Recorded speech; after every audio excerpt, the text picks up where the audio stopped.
The Moral Sense by James Q. Wilson. Chapter 1. The Moral Sense. Since daily newspapers were first published, they have been filled with accounts of murder and mayhem, of political terror and human atrocities. Differences in religious belief so minor as to be invisible to all but a trained theologian have been the pretext, if not the cause, of unspeakable savageries.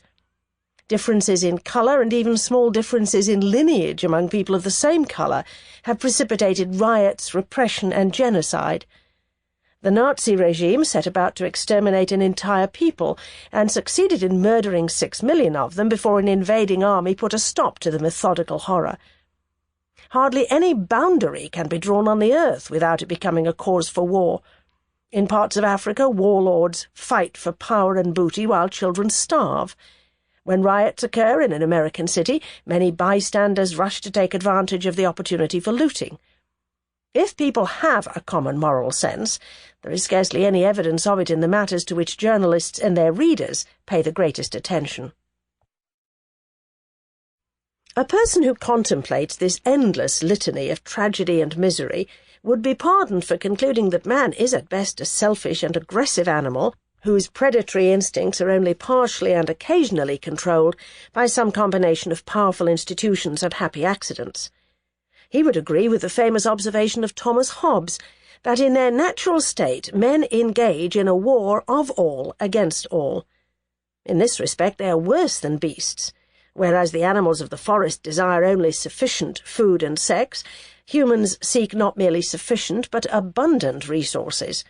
Men strive to outdo one another in every aspect of life, pursuing power and wealth, pride and fame beyond any reasonable measure. But before drawing so bleak a conclusion from his daily newspaper, the reader should ask himself why bloodletting and savagery are news. There are two answers. The first is that they are unusual. If daily life was simply a war of all against all, what would be newsworthy would be the occasional outbreak of compassion and decency, self-restraint and fair dealing. Our newspapers would mainly report on parents who sacrificed for their children and people who aided neighbours in distress. Amazed that such things occurred, we would explain them as either rare expressions of a personality quirk or disguised examples of clever self-dealing.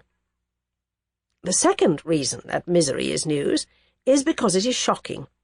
We recoil in horror at pictures of starving children, death camp victims, and greedy looters. Though in the heat of battle or the embrace of ideology, many of us will be... Sample complete. Ready to continue?